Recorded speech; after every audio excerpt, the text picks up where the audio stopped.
You need to set boundaries for your woman. You can't let her do this, and that. You need to lay down the law.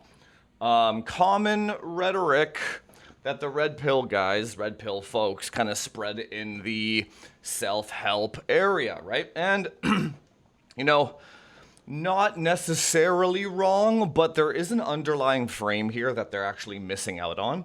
In this video, I'm going to talk about just boundaries. We're going to talk about the underlying frame of what actually boundaries are.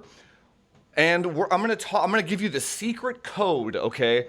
The secret keys to the kingdom of how this whole thing works. Just subscribe because you're not gonna want to miss this one, okay?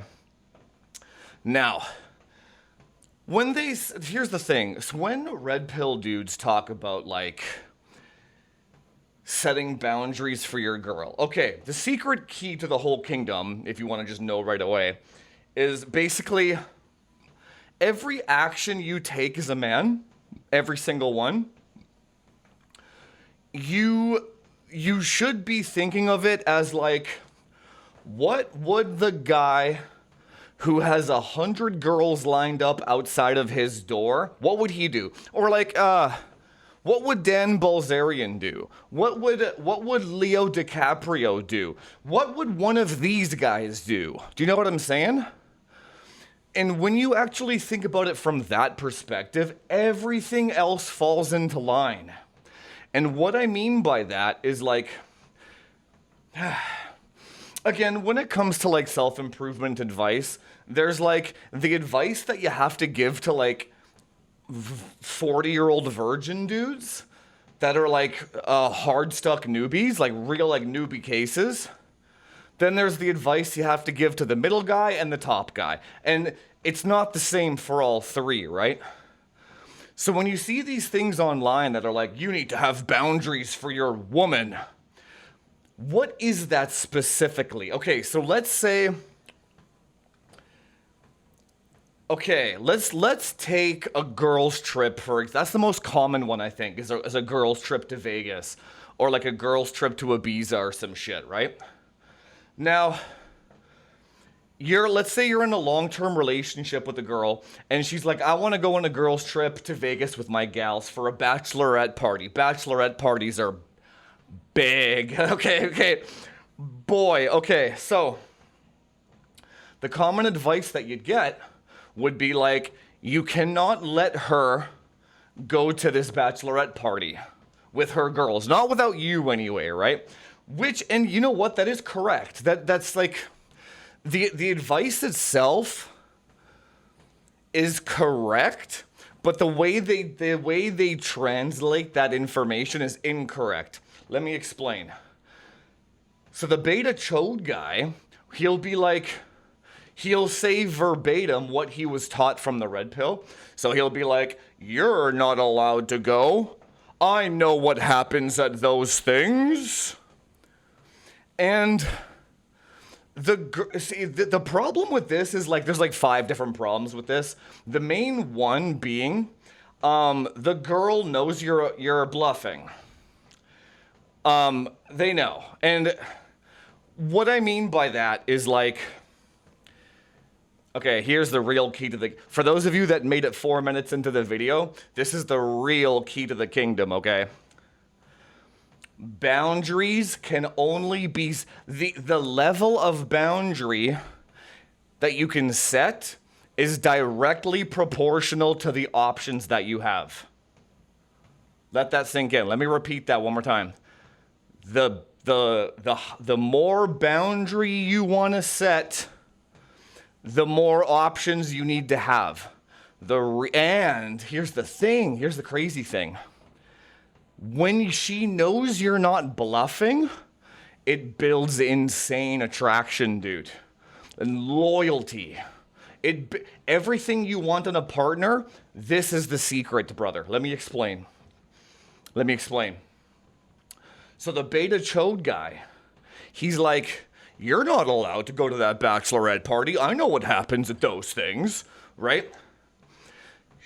Firstly, she never would have mentioned it if she knew you were that guy, first of all. So if she mentions it in the first place, you're already in trouble, brother. She already assumes that you're a beta right off the bat. Second of all, let's say you're not a beta and she still tries it just to shit test you. If you actually tell her she can't go, you lost the shit test. Even if you tried to set a boundary on it. Because boundaries are... what would Leo DiCaprio do? What would Dan Bilzerian do? Think about it. Do you think for a second Leo DiCaprio would be like, you're not allowed to go on that girls' trip? You know what I think what would act, or like Justin Bieber or something? You know what I think they would actually do? I don't think they would even hear it. I think they would block it out of their reality almost. It's the fear of losing a guy like that is so high that a situation like that wouldn't even occur. Do you know what I'm saying? So if the girl was like, hey Leo, I'm going on a girls trip on a bachelorette party. I'll see you in a couple of weeks. He'd be like, okay. He wouldn't say anything. The second she left that room, he would have another girl there to take her place. That's why she would never do it, and she knows. That's what I'm saying. So he doesn't even need to speak of the boundary. The boundary is already there. Do you know what I'm saying? So this is the big kind of problem when it comes to this red pill stuff. They're giving accurate information, but they're not explaining why it works or how it's supposed to work, or what is the underlying frame of what that it's all. You know what it feels like to me? It feels like this whole red pill thing, or some male self-improvement thing, is kind of like a whole bunch of dudes that are regurgitating information that they read in a book. And they actually don't understand what it actually means. And it's where did this... And it's somebody must have tested this stuff. Because it's not wrong. That's the thing. It's somebody somewhere must have written that book, right? Maybe it was The Rational Male. Maybe it wasn't. I'm not sure, right? Anyway. Now, let's just take Leo out of the example for a second. Let's say it was just a regular guy who just had his shit together. This is probably most guys. He has his shit together, and when he's out with his girlfriend, she sees a lot of girls kind of touching him, hitting on him, enjoying his company. She knows that she's with a guy who's valuable, right? But she's still unsure, and she still does the bachelorette trip thing, right? The best approach would be, I guess it depends if you're married. Dude, if you're married, you're in big trouble, because basically, because what marriage, this is crazy, but what marriage is in a nutshell is basically you signing away all your options to a certain degree. Depends on what country you're in, right? But when you actually get married, the leverage of having... So you remember what I said earlier? That the level of boundary that you can enforce is directly proportional to your options. Marriage cuts that entire play out of your playbook now. Because you're not allowed to have options. And if you do have options, basically no matter what you do, you're fucked. Unless she makes more money than you, then it's fine, right? Then it's fine. But let's just say that's not the case, right? Let's say you make equal money, or you make more money, or whatever, right? If you cheat on her, or if you have options, she gets half your shit. If you don't, she gets half your shit. If she cheats on you, she gets half your shit. So it's rough. So I'm hoping that guys that watch this channel in specific, hopefully you guys have structured your relationships in such a way where you do not lose the leverage of the options. That doesn't mean be a piece of shit. Okay, here's key to the kingdom number 3 here, okay? You can be a good man, but while also protecting yourself. And not financially. I mean, you can be a good man and set boundaries at the same time. Do you know what I'm saying? Like, you can have a girlfriend, and you can love her to death, and you can be faithful, you can be good, you can buy her flowers, you can do whatever the fuck you want. So buying flowers is another good example of the whole red pill thing. I'll explain that in a second. You can be a good man. But the entire premise of you actually having the capability of being a good man is based on your options. Okay, put it this way. Back to the Leo thing. Leo or Dan Bilzerian. They got 1,000 girls lined up outside their door right now. And again, everything you do needs to be in the context of, if I was Leo, what would I do?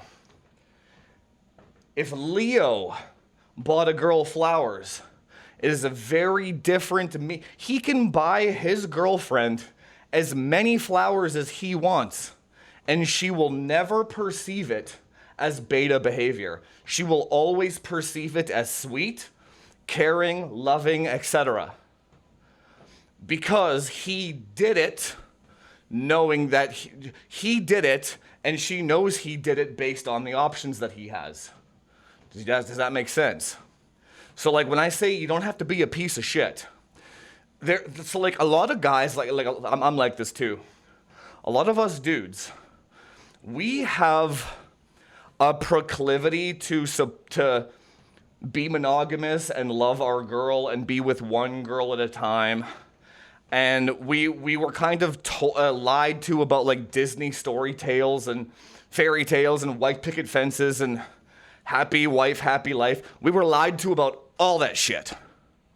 But the smart modern day man can navigate around, because we know enough about female psychology now that we can still do the right.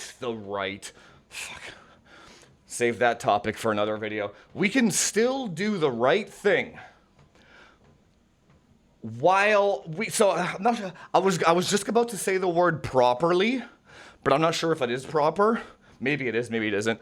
We can do the right thing while also satisfying the female hypergamous brain. That's the correct kind of sentence. I'll never forget this. This was an odd one. Let me tell you a story. So I was like 30 years old, 31, 32 or whatever. God, this chick is gross now though. Fuck. Man, you ever like, it's so fucked up because like, she's a white chick too, funny enough. But you ever like go back and like check the girls that you banged in the past and they're just like ogres now? And you're like, what the fuck happened, dude? But like at the time, they were like dime pieces. And that shit fucking terrifies you too, man. You're like, holy shit. So we'll save that for another video too, because like the girl that you sleep with when she's beautiful, holy moly, can they change into fucking trolls, dude. Anyway, I was just thinking about this one girl specifically. She went from like a 9 to a 2. Like that's how drastic. Like I will never show a picture. This never happened, okay? So anyway, she was a dime piece back in the day. I was like 30, 31, 32, so I can't remember now. And she was 19 or 20. She was maybe that's why she was so pretty, but she was really young, right? It felt kind of, I mean, she was super fucking smart. Anyway, I remember we were cuddling one day, and like a group of us were all watching TV and we're cuddling and stuff, and she was on my lap. And then I don't remember, I'll never forget this specifically, because I was always the guy that made sure that she got home safely after we went partying. I would always drive her home. I would always just make sure she was like drunk and stumbling, and she never like left with some random dude or whatever, right? So anyway, we were having this conversation where like she was talking about how, or the group was talking about how like I remember one of my other buddies who was single. He was, oh yeah, this is all coming back to me now. One of my other buddies that was single, he was the same age as me, and he was fucking miserable, right? And he was like, damn it, Jufus. He's like, I don't know how you constantly get all these women, and I don't know what you're doing differently than I am.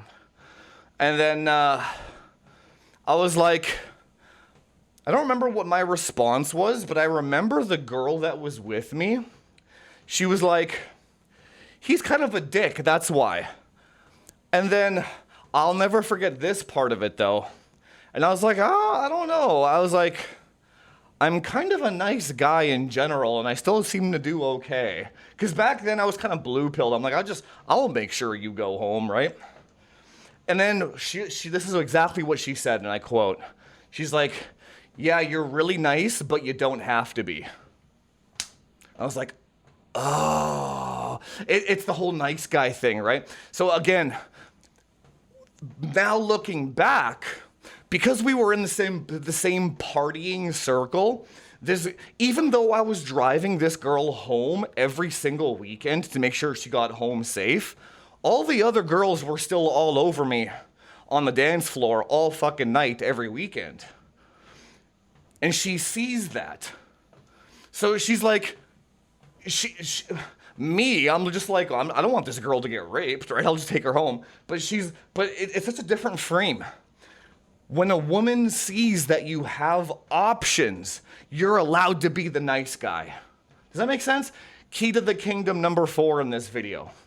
You're allowed to be a nice dude and take care of your girl.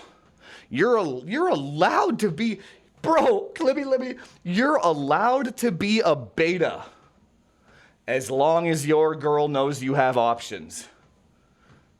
Bam. I just solved the entire male loneliness epidemic in that one sentence for whoever watches this video. Here's the thing. You have to be able to get options though.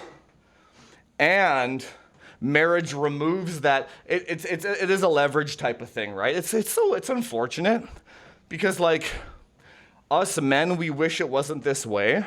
But let me tell you, I'm kind of in this structure right now where like I have a girl and I really do care about her and I take care of her. She treats me so well, brother.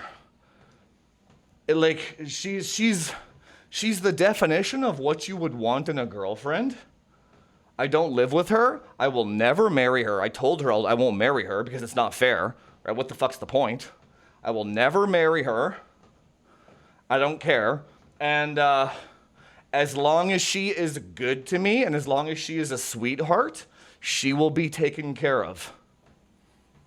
I buy her gifts. It's all good. That's what I'm saying. What I've done there essentially is I have protected and isolated myself with the ability to have options. And what I've done is I have firewalled the law, I firewalled the legal system, and I have firewalled her family and friends from ever having the ability to remove those options away from me.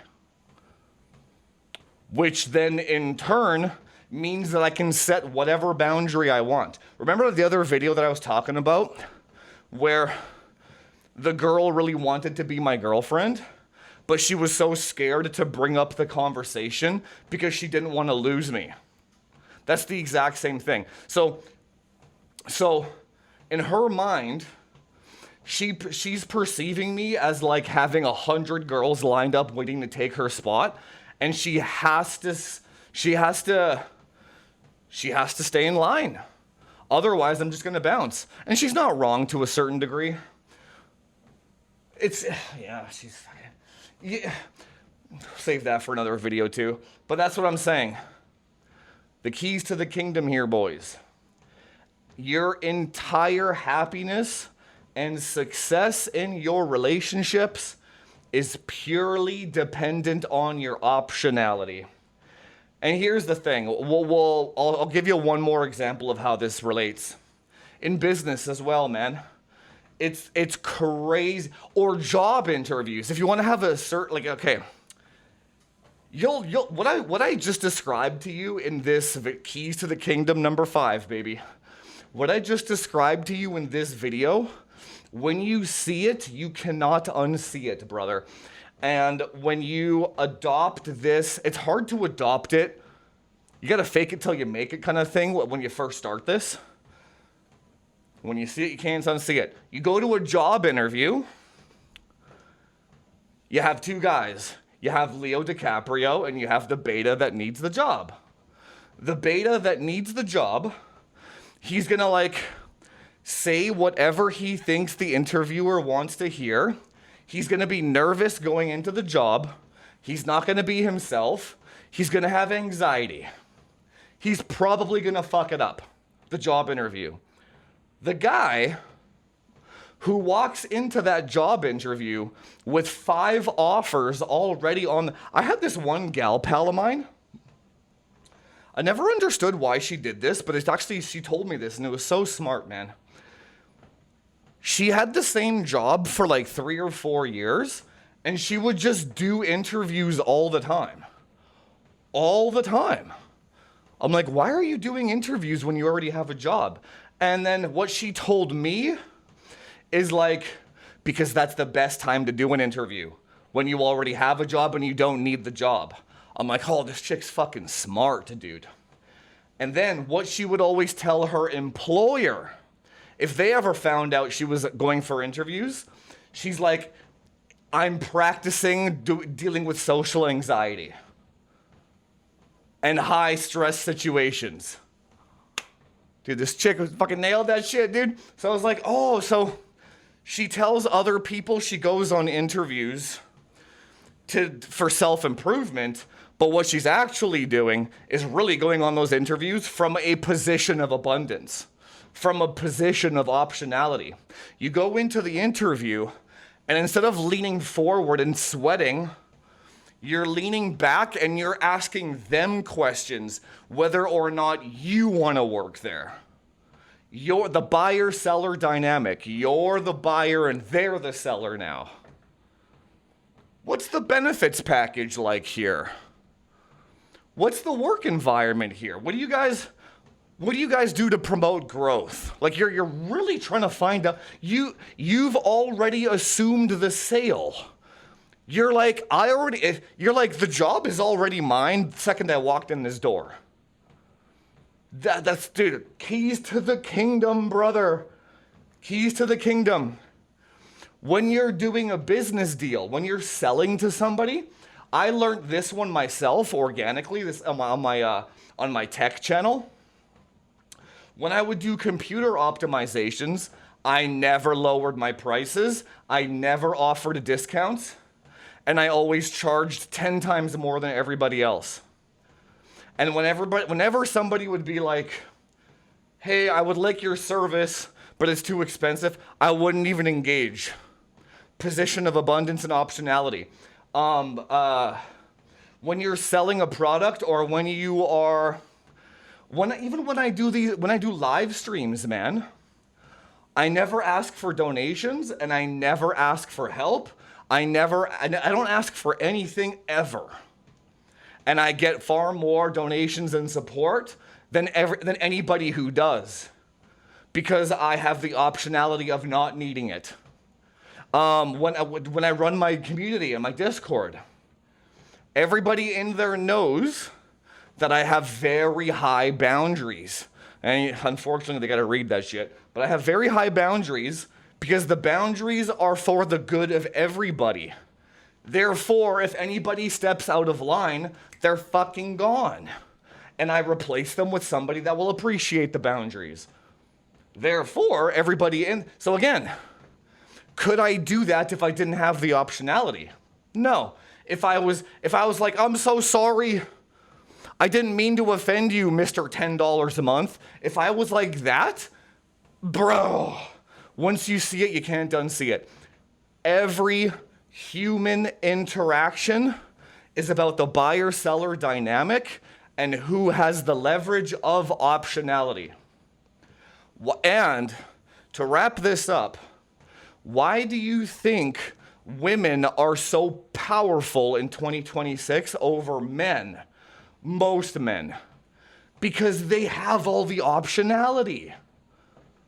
That's the specific reason why. Ugly girls, pretty girls, all girls, man. And here's the thing. They don't actually have optionality, but social media makes them believe they do, which is good enough. That's the same thing. That's why I was telling you, you have to fake it till you make it.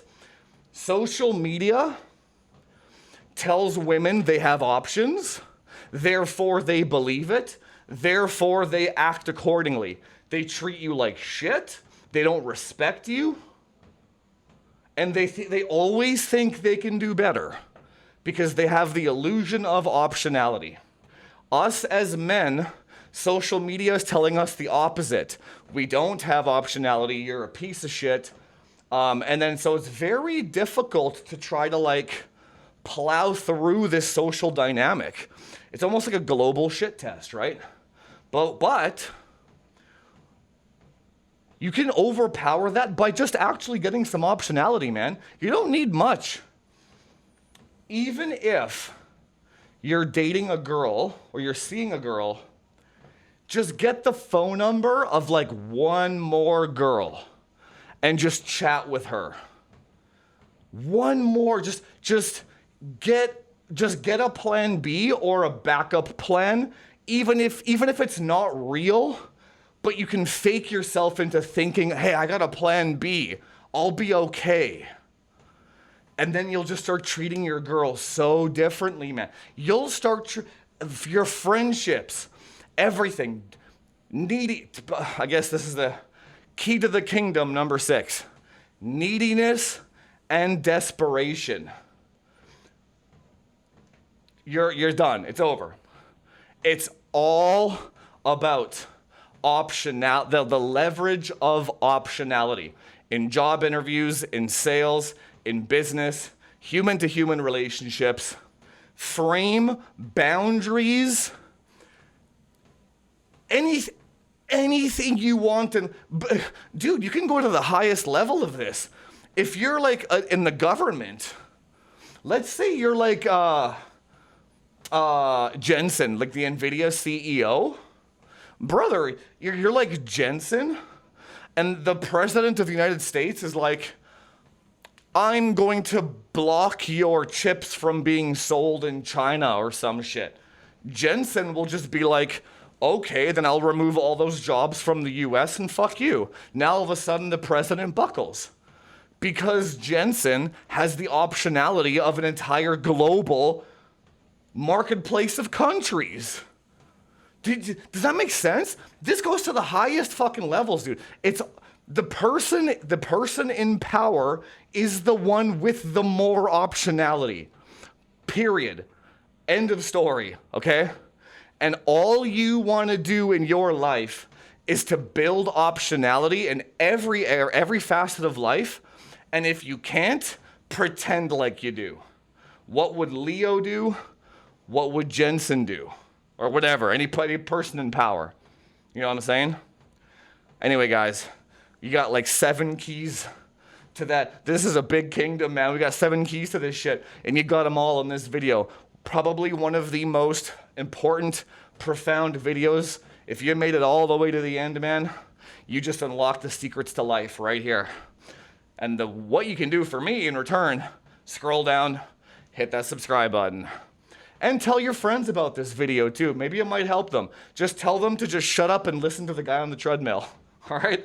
See you guys in the next one.